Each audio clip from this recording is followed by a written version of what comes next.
Please rise.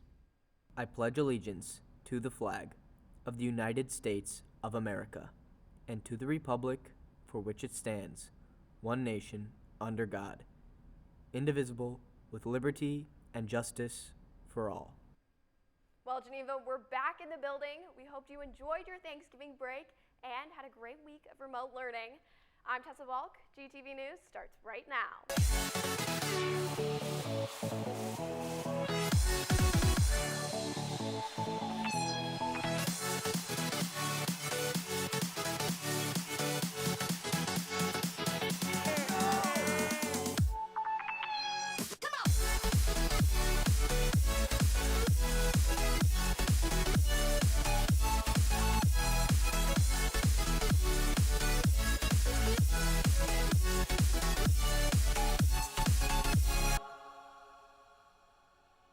Welcome back. Here are your morning announcements for Monday, December 7th, 2020. Obviously, COVID has affected all of us in one way or another. We were at home last week because of it. One of the groups at GHS who have been affected are senior athletes. Some of them may have to retire their uniforms without even playing their last game. I took a look at how exactly the pandemic has affected each and every one of them. It's no secret that COVID is impacting the lives of high schoolers everywhere, but there's a group at GHS really feeling the loss: senior athletes. To have this last year, like for seniors in this case, or really anyone, have a year taken away from them in the sport it changes your perspective on a lot of things. It's kind of a given it won't be normal by now, and I think all of us have accepted that. We're all ready to change whatever we need to just to make the season happen because we all want to play. I really felt like senior year was my year to go out and show everything I could do, put everything laid on the court. For varsity cross-country runner Colby Coronado, instead of being able to give his all, COVID left him with what-ifs. Qualifying for state, but not having that state meet is the most concrete definition of bittersweet that I could ever think of. Because for me, working all that time, all throughout high school, it hurts knowing that I'll never get that opportunity again. Yet on the other side, COVID provided time for athletes to perfect their craft, which varsity basketball player Nia Adiawood took advantage of by training in Chicago, leading to unprecedented opportunities. And my AU coach and my teammate referred me to this college, and I got a call from the coach. Honestly, if it weren't for me training in Chicago like I was in this AAU season that was kind of shortened, I don't know if this offer or opportunity would have been there. So I'm just really glad the way things played out. I'm super excited. But first and foremost, athletes are in this position because of a global pandemic. And I'm worried about and we've got the same problem within the school. What do you do outside of school? What are you doing? Not, are you gathering with your buddies? Are you, not being smart about your business off the practice field? That's where my concern is. But as far as the safest place they could be is at practice.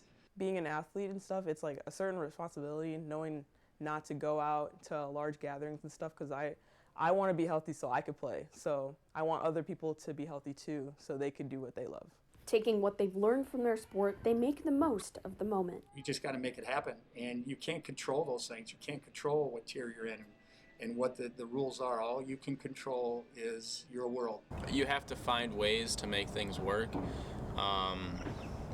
No matter how hard it is, you have to make school work, especially online. You really have to learn how to adapt to things, and I think that's the greatest thing I've learned from football is how to make changes so quickly and how to adapt. Being able to be a team player and do your part in this pandemic has just been super, super important.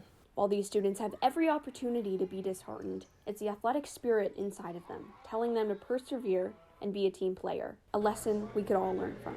For GTV News, I'm Tessa Ball. We'll, of course, keep you updated on everything going on with GHS Athletics and what's being offered to come in the spring. Now, as you may know, things go on outside of the halls of GHS. I know, crazy, right? Well, we have the news for you, some news you can use with GTV reporter Rebecca Spezzano. Let's take a look. Thanks, Tessa. So first up, we have some updates on the COVID-19 vaccine. Health officials say that this could be the month that a COVID vaccine is released to the public. Moderna is currently seeking the FDA's emergency approval for the vaccine. And the next steps is to have that public dialogue with the FDA expert panel.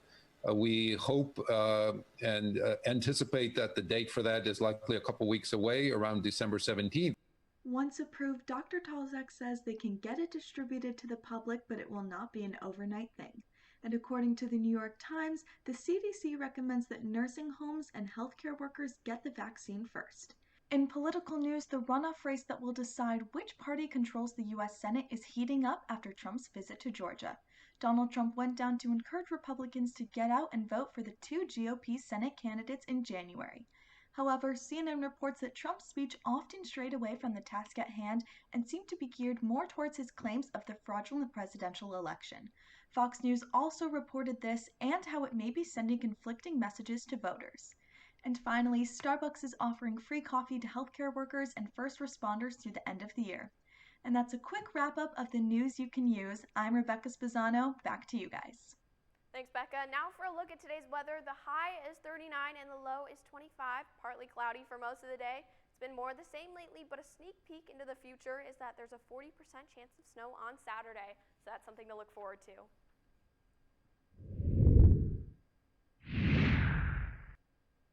Now here's 3 to know before we go. Saga will meet tomorrow in room EE 183. The GTV Club will meet tomorrow after school, and check your email for school schedule announcements. Well, Geneva, looks like that's all we have for you today on this marvelous Monday. I'm Tessa Balk. Thanks for tuning in. We'll see you next time.